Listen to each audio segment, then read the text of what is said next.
আসসালামু আলাইকুম, সবাই কেমন আছেন? চলেন আজ এক প্রতারকের ঠকে যাওয়ার গল্প বলি আপনাদেরকে।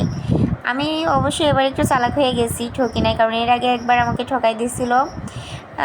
তার গল্পটা এবার বলি। সে আমাকে একটা এসএমএস দিছে, আপু আমার কাল সন্ধ্যায় একটা কেক লাগবে, আমি আপনার লোকেশনে যে কেকটা রিসিভ করব, আপনাকে আমি কোনো ডেলিভারি চার্জ দিতে পারবো না, 3 পাউন্ডের চকলেট ফ্লেভারের কেক লাগবে। আমি বললাম ঠিক আছে ভাইয়া। আর আমি তো ভাইয়া ভাইয়া বলবো না, আপু বলবো না, কি বলবো আসলে আমি কনফিউজড, কারণ তখন তাকে আপু বলেছি, এখন কনফিউজড হয়ে যাচ্ছি। আসলে সে তো প্রতারক, সে যে কোন লিঙ্গের এটা তো আমি জানি না। আসলে এখন আমি তৃতীয় লিঙ্গের ধরি তাকে।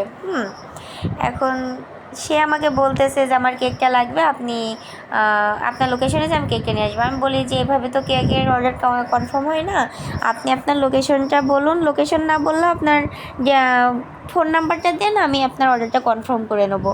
তখন সে বলে আমার ফোন নাম্বার দেওয়া লাগবে না, আপনার নাম্বারটা দেওয়া রাখেন, আমি আপনার লোকেশনে যে আপনাকে ফোন দিয়ে যোগাযোগ করে নেবো।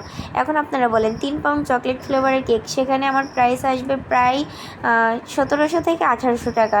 আমি কি একেবারে এমনি এমনি বানিয়ে ফেলবো? কখনোই না।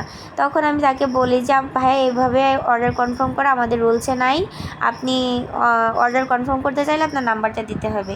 তখন সে বলে না, আপনার বাসায় যে আমি কেকটা নিয়ে আসবো। আমি বলি না, আমাদের বাসায় এসে কেক নিতে পারবেন না, আপনি নিতে চাইলে পালবাড়ি মোড়ে এসে আমার কেকটা রিসিভ করে নিয়ে যেতে পারবেন, আমাদের ডেলিভারি বয় আপনাকে দিয়ে দেবে। তখন সে বলে ঠিক আছে, আমি কেকটা নিব না।